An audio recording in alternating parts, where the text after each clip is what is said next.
By far, the number one response that I get from struggling students that are feeling like they're lost, they're confused, they're just not sure about what to do with jiu-jitsu, they might even be on the verge of almost quitting. When I ask, what is the number one thing that you need in order to improve your jiu-jitsu, to actually get better, they all say, well, I wish I had more time to train. I wish I could have a better training partner. I wish I could meet people and drill more. I wish classes were offered at this other time.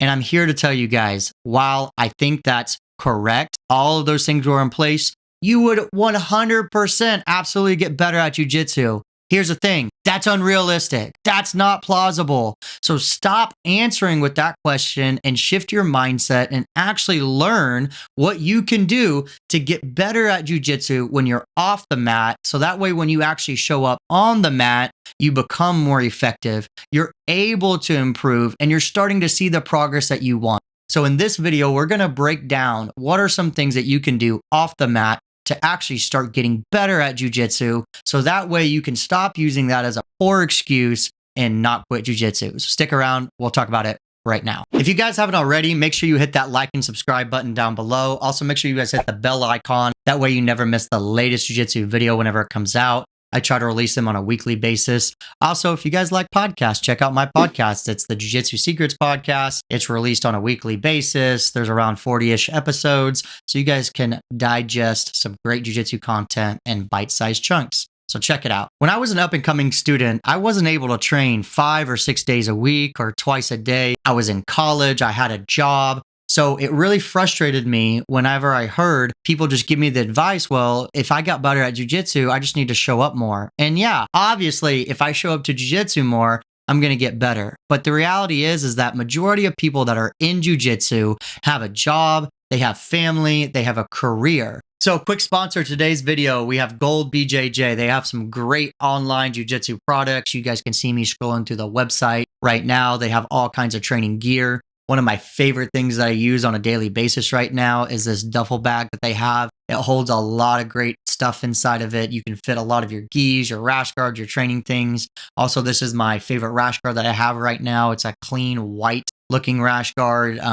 It fits very snug, so I'll give you guys a heads up on that. So just be careful. If you're trying to win the Mr. Universe pageant and you have any fat on you, just be careful. It might show a little bit right there. But anyway, they have great jiu-jitsu products. Make sure you guys use the code down below in the description of this video, and I'll send you guys a free body wash as a gift of mine for saying thank you for your order. So for you to give that advice or to think that that's the only solution, then you're absolutely not going to make it in jiu-jitsu. And the reason why I'm kind of talking to you guys like this or giving this kind of mindset is because if you truly think jiu-jitsu has a lot of value in your life, which I'm sure a lot of you think it does. A lot of you probably have gotten tremendous benefits out of it. You've probably become healthier. You've probably become a nicer person. You've probably been able to improve yourself. You probably feel more confident. You hold yourself different. That those values are extremely important, but because you're trying to determine your progression and compare yourself to other people,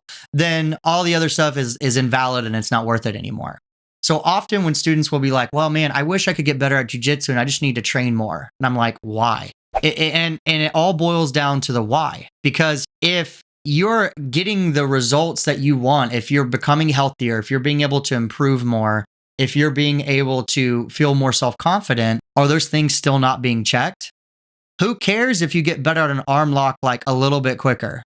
Who cares if you're not the best guy in the gym? If you're still accomplishing those things, then that's great. That's fantastic. That's exactly what you need in order to get the most that you can out of jiu-jitsu. Majority of people who start jiu-jitsu are in their mid to late 30s. I don't know if you guys know this or not. I've been running a jiu-jitsu academy and helping run one for the past 12 years now, actually. And majority of the students that come in, I've never had one student walk through my door and say, hey, I want to be the next ADCC world champion. Now, granted, I don't live in a highly populated area. I don't train with an ADCC world champion, but I think majority of the jiu-jitsu schools, people who come in there have no idea that there's even jiu-jitsu competition or anything. They're in there to improve themselves. And that's probably why you started jiu-jitsu was not to be the world champion. So if you're still being able to accomplish those things training 2 days a week, then great. That's the first thing that you guys need to be able to do is shift your mindset and stop comparing yourself to others. And who cares if you're not the best guy in the gym? Who cares if that happens? Who cares if this happens? I had a whole video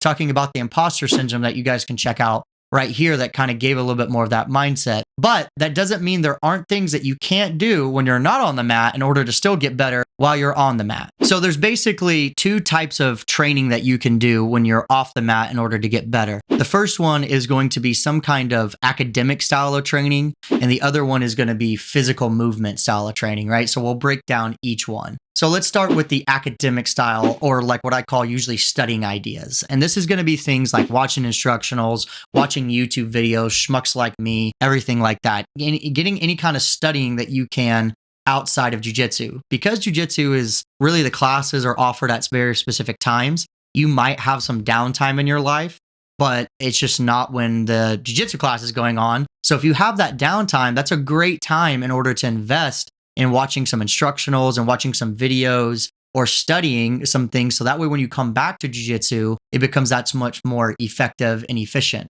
Another thing that you guys can do is start developing the habit of creating a journal log. When you start creating a journal log, you can go back and study those results. It captures your thoughts a lot better. And so whenever you're ready to show up for the next day, usually those memories have been fresher in your brain. Studies have shown that if you actually physically write something, even if you don't even go back and read it again, but just the act of writing it helps you retain the information. So even if you just do that and never look at anything else, that way when you show up back to class, it kind of helps improve that cognition and that memory function so you can start improving as well. The last thing that I really recommend you guys can do is it's a two-part thing, is being able to record yourself while training and rolling and then studying the footage. If you guys can watch yourself and study the footage, then that's the best tool of all time. It's great to watch competition footage, but you'll always get more at watching your own than in other people's. You'll get other ideas from people, but watching your own, it has the most biggest bang for its buck, in my opinion. So you're getting actually efficiently at recording and using that physical mat time, and then you're using your downtime to study and watch training film. Now, if you guys are really wanting to take your jiu-jitsu to the next level and start implementing these things that you can do off the mat, I'm going to give you guys a quick exercise that you can do that I call a jiu-jitsu audit. And so all you'll need to do is either open up your phone or get out a piece of paper right now, and you guys can follow along. What you'll do is you'll just start writing out a list of techniques of things that you think you do well, your successes, things that you maybe have interest in learning, your interest, and then things that you know you need to work on called your needs. So I call that your jiu-jitsu training sins.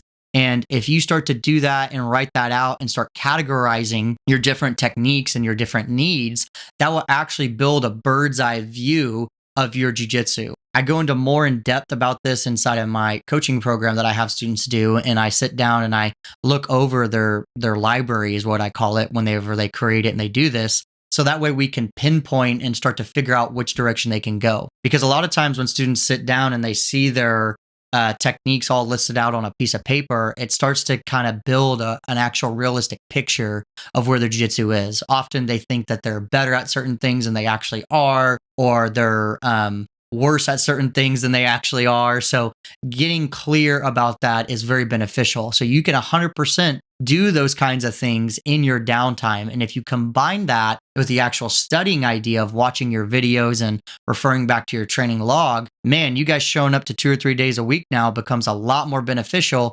And you will also start to get better at jiu-jitsu. Let me know down in the comments below, what are some of your guys' favorite things that you do when you're not on the mat of training jiu-jitsu in order to get better? I would love to hear about it. Believe it or not, the comments actually generate a really cool discussion, and it actually helps other people maybe learn from your experiences. So let me know down in the comments below. Also, if you guys are looking for more direct help or more immediate help, make sure you download my free acceleration guide down in the description below. It kind of gives you an idea about how to structure your jiu-jitsu, how to develop maybe a basic training plan. So make sure you guys check that out. One of the next big things that you guys can do to start getting better at jiu-jitsu that's more on the physical side is going to be doing some kind of movements. And so you really have a couple of options when it comes to this. You might be limited by what you have access to or who's in your household. So the first thing though that anyone can do is solo movements. Now, you might want to invest in some yoga mats or something that you can lay down so that way you're not just scratching your back all over the place, but being able to do solo movements like shrimp drills and rolls and all kinds of other things is very beneficial. I know during COVID, John Danaher had released a free solo movement drills, and I know I got it, and it was amazing. It was a great product, and it was 100% free. I don't know if it still is, but you guys can check out BJJ Fanatics and just type his stuff in, solo drills, and he gives amazing detail about how to do those exercises. So if you guys are needing help with that, make sure you check that out. There's also this great thing called YouTube that you're probably watching this on now that gives a list of different drills for you guys to do. So you can watch those and you can practice those at home. The next thing that you guys can invest in is some kind of a training dummy or outside training source. So things like the Grapple Smarty that I've done a whole video on, or other training dummies, those really do kind of help build some mechanical pieces and help you drill the step-by-step idea on a technique when you don't have a training partner. Obviously, there's only so much benefit you can get out of it because it's not resisting and there's only so many techniques you can drill on it, but it's better than doing nothing. So if you can combine that with the solo movements and then drill a few techniques on some kind of a training dummy, then you'll be well on your way. The last thing is that if you have someone in your house, if you have like your spouse or your kid or someone that you can do jiu-jitsu on, that's a great next person to do. Also, if you invest in maybe some mats and you can convince a training partner to come over to your house, that's another great option. So being able to do things when you're not at the academy, whether it's academic or physical, is a great other option. Now, I think there's a lot more things students can do to be efficient in their training, like even how they're structuring their training and what they're thinking about while they're on the mat. One of the biggest things I hear students say is, well, I wish people would just drill with me more or show up or do these things. But what you're trying to do whenever you kind of have that mindset is you're trying to change a giant ecosphere that already exists. You're kind of hoping and throwing fairy dust in the air that you are hoping that that's going to change everything. So this goes back to the original thing about, well, I wish I could train more. Well, you can't. You got to do something else, right? Oh, I wish I could find someone else to show up at this time. Well, you can't. Just to rely on that as like a default or the reason why you're not getting better or the reason of whatever is not a good excuse. I just give you guys tangible things you can either study, you could do physically in order to get better at jiu-jitsu. And there's a bunch of other things you guys can do too. So make sure you guys take advantage of that and start improving your jiu-jitsu while you're off the mat sooner rather than later. Thank you guys for making it to the end of another video. I hope this helped you out. I'm sorry that I had to talk to you guys so sternly in the beginning of the video, but I'm really passionate about helping jiu-jitsu students, and sometimes a good, ribbing or good jousting kind of helps people get motivated.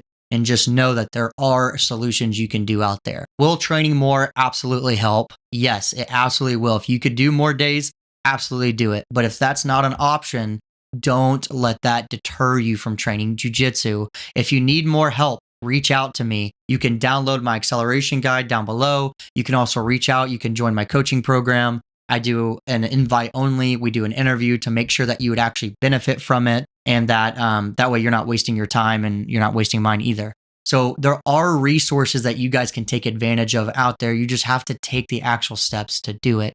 So I encourage you guys to do it. I'll help you in any way possible. Make sure you guys follow me on social media. You can shoot me a DM if you have direct questions, and I'll try to help you guys any way that I can. Take it easy. Hopefully you guys check out these next two videos right here. I have no idea what YouTube's going to recommend. I'm just randomly pointing right now. Hopefully it's some good stuff. And until next time, I will see you guys later.